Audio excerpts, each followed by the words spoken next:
Men claim to be turned on by strength, but can only handle women who act like girls. I like coffee with my coffee.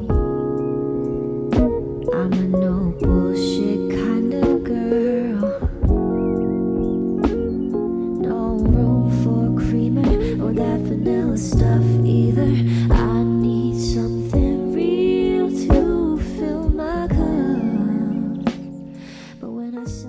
What is the difference between rape and consent? And what happens if the victim believes that she is truly agreeing to what's happening? What is the difference between consent given at 15, 18, 21, and 30? If the person that goes back, even in adulthood, thinks that the consent that she gave when she was a teenager was valid. Hi, welcome back to my channel. My name is Isabel, and today in Isabel's Digest, we are going to go through a heavy topic and to a controversial novel. My Dark Vanessa by Kate E. Russell, published in March 2020. And this is why I'm over here. I'm sitting down because I feel like I need to be sitting down to go through this.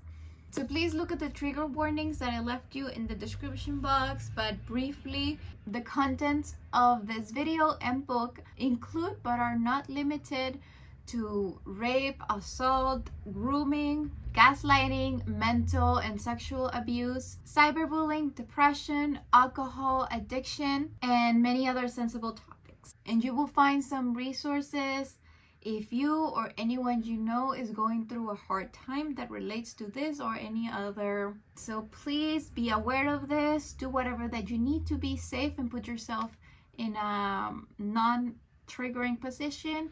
And if you are okay with it, I'll start. My Dark Vanessa is a repulsive yet highly important novel, and is the story of Vanessa, a 15-year-old who is very vulnerable, naive, and whose only person that has ever noticed how special she is her English teacher, Mr. Strane. With his unexpected attention, she gets entangled in a manipulation game that her teacher is playing, and it involves power and involves... This novel, however, is not only about 15-year-old Vanessa, it pretty much is about 30-year-old Vanessa, who in the current times of the Me Too movement has woken up to see that the man that she thinks was the love of her life and that she was his special one is being accused on social media from being a pedophile and from having multiple victims. In this way, Vanessa has to go back into her memories, back to this place that she was in when she was a teenager, and to analyze if what she thought was consensual was actually possible. Can you give consent when you are a teenager? I think you're not. And we see here that this person is taking advantage of her, and that she was very vulnerable. But I'll let you discuss that if you want. So I mean, let's get cozy and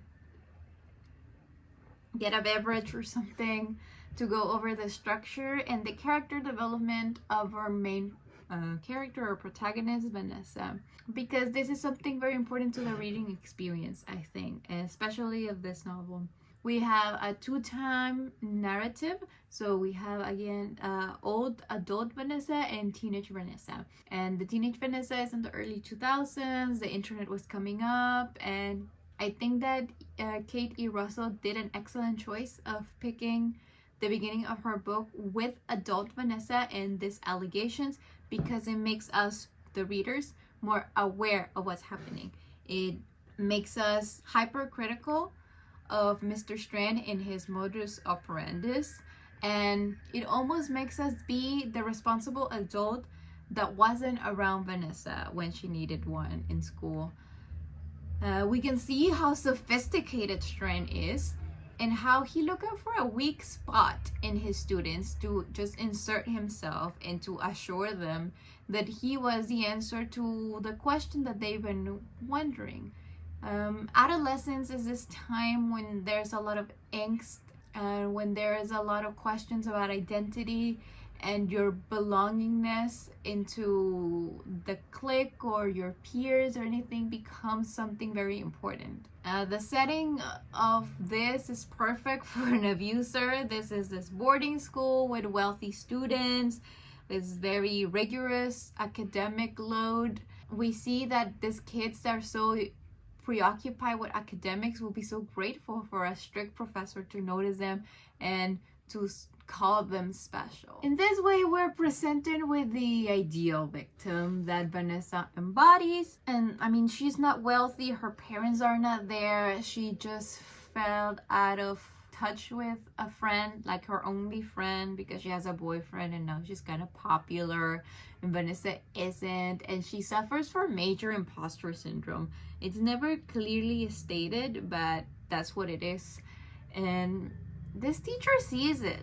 He is an adult. He's been teaching for like 30 years by this point. And of course, he knows that this is a struggling teen, that this is a vulnerable person.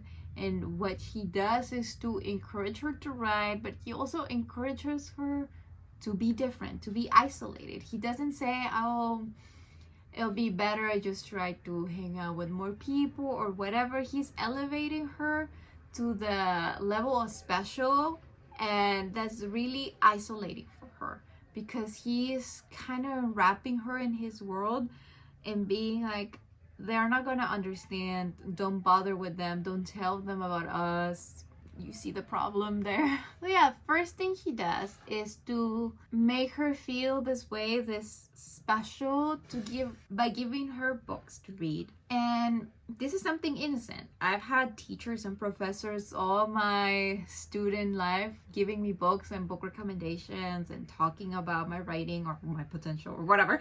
And this is fine. This is kind of like a mentor way of being. However, the selection of books quickly escalates what is normal into giving this tests or challenges to see if Vanessa will fully go through it. And we have Emily Dickinson and Sylvia Plath because she wants to be a poet or she likes writing poetry. And at the same time, he compliments her hair, her dress, how pretty she is, and how straight she is. But then it comes Lolita, and Humbard's disgusting point of view comes to Vanessa as a representation of what Strane wants from her and what Strane thinks about her. She really thinks that he's going to adore her. She's going to be the light of his life, fire of his loins. And we can see how tempting this could be for a teenager who has no one. So have someone to adore you, have someone to think that you're so special. And this quickly becomes the mantra that she tells herself throughout the novel. I am special, I am special, I am special. This is an actual quote from the book, which is just an appropriation of Sylvia Plath's I am, I am, I am. A lot of things in this novel appear in 3, this repeated arc. But while Sylvia Plath is kind of this forcing herself to trust in her abilities and herself, I am, I am, I am. That's something that her old heart tells her.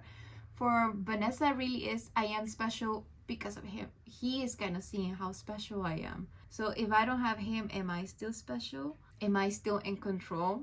I say Strane is sophisticated. Not because I admire him or anything, but because we have this idea that abuse comes from this stranger in a dark alley that pulls you in and ruins your life, or the captain of the football team that at a party drops something on your drink and then you wake up not knowing what happened and there you are raped. But it's not like that. Rape comes in many forms from many type of attackers, and more often than not it has very little to do with sex or the pleasure of it than with power. The one that has the power can be tricky to spot in a situation like this. And I'll give you a quote from the novel so you can kind of think of it with an example. You can say no, he says, but I see the longing in his eyes. How important this must be. Refusing will break his heart. So I let him snap a few of me. She means Polaroid pictures.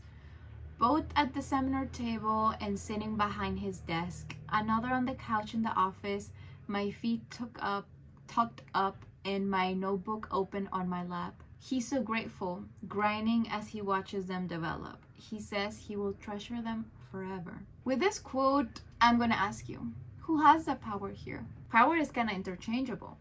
So who gives the power to whom? This is where grooming becomes a sophisticated and dangerously silent threat. She believes that she can say no, but can she?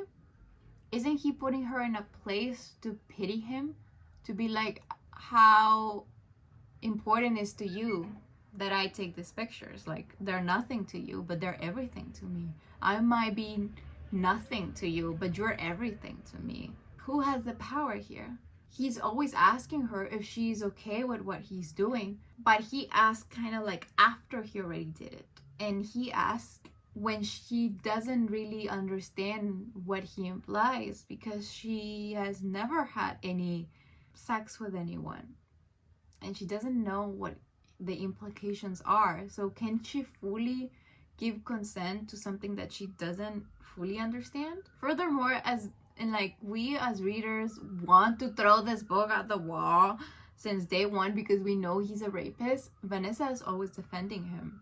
She the whole time defends him and goes against anyone that says otherwise. This is the extent of Strane's grip on her mind and life and soul and trauma and past and everything. Even when she is confronted with the truth of what happened to her and to other people, she still wonders if he is as bad as they portray him.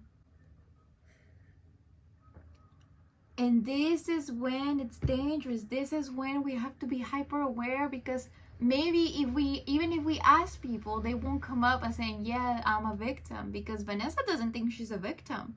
How can you help someone that doesn't want help or hasn't realized that they need help? He plays her as if he is her victim, as if she is the one that is doing something horrible to him. Like, can't you see the manipulation, the mental abuse that she's suffering over the sexual one? Or like before the sexual one? Or like before and after the sexual abuse? She is being mentally abused, that she is being groomed. And this is like the hardest part to break into her.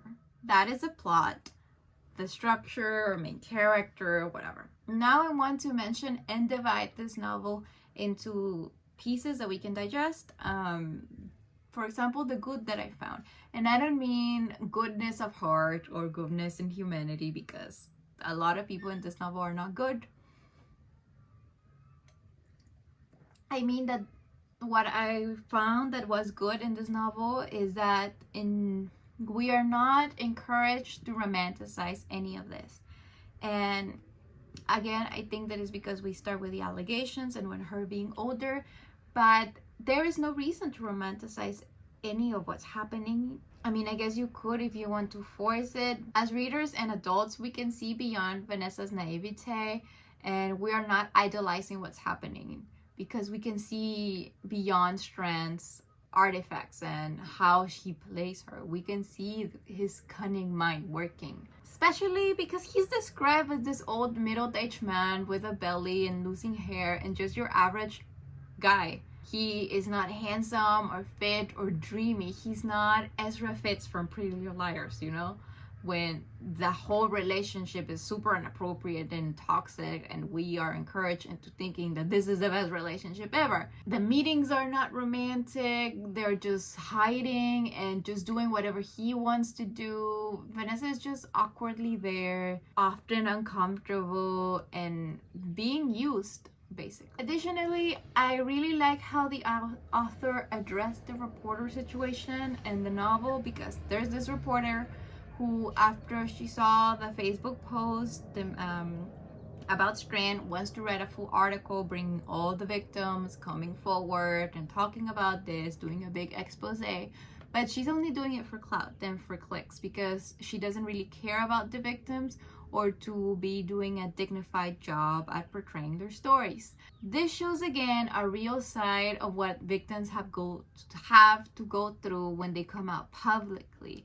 And the author really advocates for victims to come out, if only if they want to, and in their own terms and at their own time. Digital consumption makes people engrossed with these types of story. They devour this type of content because we love to see these tragedies as entertainment. This is the same reason why we listen and consume true crime, and this is the same reason why big corporations keep doing this content.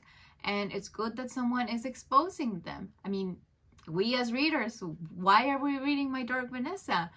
Because we like the morbid of it. We like that it's fictional enough to be fiction and not to be too serious, I think. I mean, I take it too seriously maybe, but we like to have that insight. And still, we often don't realize that the people that come forward with their stories, that are brave enough to put their face and name right next to their aggressors, are going to be connected with the worst thing that happened to them their whole life. They're always going to be connected to that by a Google search. And I'm glad that Kate E. Russell brings this up, because it is an important thing to talk about. Also, there's this moment with Vanessa and her mom when they are acknowledging what happened and asking each other for forgiveness. The mom from not doing anything sooner, but like I don't see how she could have done something sooner or more, because like her daughter didn't tell her. She wasn't there. She didn't know. And not knowing sometimes feels like the worst thing, because innocence could be the worst sin in this type of situation. And I feel like this was the actual closure of the book. I would have preferred if the book would have closed with this, like this would have been the last thing. Both of them just in the car talking about it and driving to the sunset, than the actual book that felt very anticlimactic for me, at least. And I think if you read this, pay attention to the scene. It's so beautiful and empowering to come out, but not in a forced way of having to talk with a reporter or do a public announcement of what happened to you, but coming out to people that they care about you.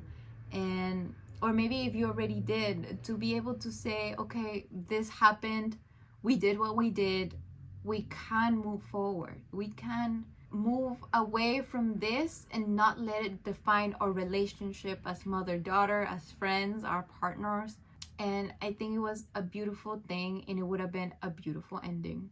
On the other hand, we can talk about the problematics of this book, and I think it is that the novel lacked repercussions for those who committed crimes. Because Vanessa suffers big repercussions for her whole adult life for that affair, and the other girls that were victims as well suffer big repercussions. Trauma that can't just be erased. And I do know that probably this was the most realistic way of doing this novel, because sadly not every rapist goes to jail, not every rapist gets a punishment, and even if they do, is not even enough for the pain that they caused. But like, this is fiction. Like, I really wanted to see him suffer. Even if we don't get it in real life, couldn't at least we get it in a fictional book? After I went through all of this with Vanessa, after I cried and I felt repulsed and I felt like I wanted to stop reading, I didn't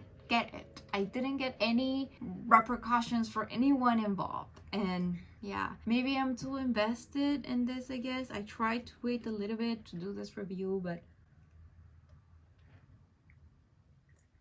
I don't think I would ever be not invested.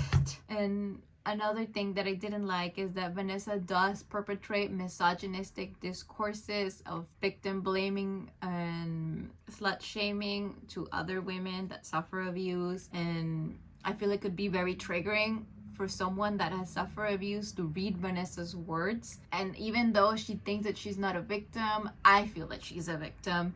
And that's a big problem too, because we are conditioned to think that victims should act in a certain way and do certain things, or just accept their victimhood, and that's not something that we have to do. It's not in our place. It's not our place to say you are a victim, you need to act like this, you need to do this. And this is the big problem of the novel, or the big problem the novel is trying to expose, I guess. I mean, other than the obvious freaking topic that is a big freaking problem. And yeah, like, we can't say that whole novel is problematic because the topic is not a good topic, because it's a sensible topic. Because my Dark Vanessa is a sickening novel that exposes the sickening problem that we have, and how we are not trained to see signs of abuse, and we're not trained in how to act when we see them. How always it's easier to act like you don't know, and that is not your problem. How institutions protect abusers, the people that they know that are bad and that are doing bad things because they're good at their jobs, or because they know someone, or they are someone important and they went to a good school and they have all these privileges. Or how vulnerable we can be, and how we could be victims. Anyone could be a victim. Girls, boys, men, women, elderly people, anyone could be a victim, because we all have been in vulnerable places in our lives. And think how awful would have been if the moment that you were the most vulnerable was a moment when someone noticed and decided to abuse you, decided to take this vulnerability into and take advantage. We need to get better. We need to get better at spotting vulnerable people and helping them, and not just letting them out there to be an easy prey for others who might want to harm them. Like, I don't want to recommend this book to anyone, but I need you all to read it. Maybe it doesn't have to be this book at all. It could be anything else, but I would recommend a fictionalized version first. If you don't have a good stomach for it, I certainly don't. Especially if you plan to have kids, or like, you don't even have to want or have kids, because you probably are going to have kids around you, or younger or vulnerable people around you. And this is something that you need to be trained. This is something that you need to be vigilant and aware. And please, please, please, please take care of you. Take care of your people, take care of yourself, and take care of the ones around you, and educate yourself in these topics. Don't just be a bystander. This takes me to the obvious question here, that is, what can we gain from reading my Dark Vanessa? And I'm gonna do it with the following quote. When I was 9, I fell from the last tree I ever tried to climb. Him holding me feels just like the fall. How the earth came up to meet me rather than the other way around. The way the ground seemed to swallow me in the moments after the landing. This beautiful prose marks a chilling, horrible feeling. The last tree she climbed. Him feeling like a fall, rather, and like a force that is pulling you down, rather than something that brings you up, like love should do. Him swallowing her like the ground does when it hurts really bad, when you fall, when you're at your lowest, swallowing you at your lowest point. The most important thing that we can gain is perspective. We don't know how it feels to be in this position, yet we always feel so quick to judge, so entitled to say something. Like, you should have said no, you should have done this, you should have called the police. If he did something so bad, why aren't you pressing charges? Why are you coming out public? Like, shut the fuck up. The reality is the majority of victims live in this shade of gray of being swallowed by someone that you trusted, that was there to protect you.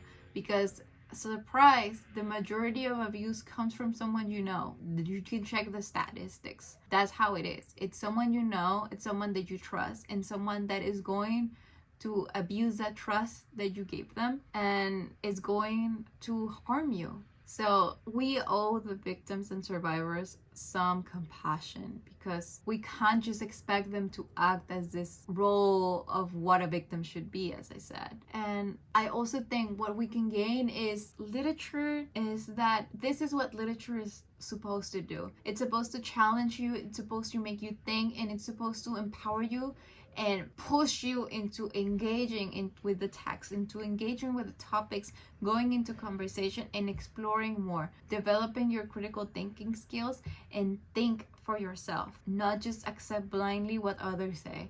This is what a victim should look like, this is what abuse is, this is what yada yada yada, this is what is good, this is what is bad. What do you think is good and bad, and how do you educate yourself, maintain this views? So please read this book, be aware, have someone to talk to. I have this channel, don't worry for me. I just want to say, be open and get ready. If you see something, be ready and know what you're gonna do. If someone tells you what is happening, make sure that you're ready and you know how would you act, or how would you like someone to act if this were to happen to you. When something happened to me, it took me a long time, a lot of years, to say what happened, and it wasn't even remotely close to what happened to Vanessa, and it still made me feel horrible and made me feel small and swollen, and that I was being swallowed, or at least a part of me. So I want to close with this last quote,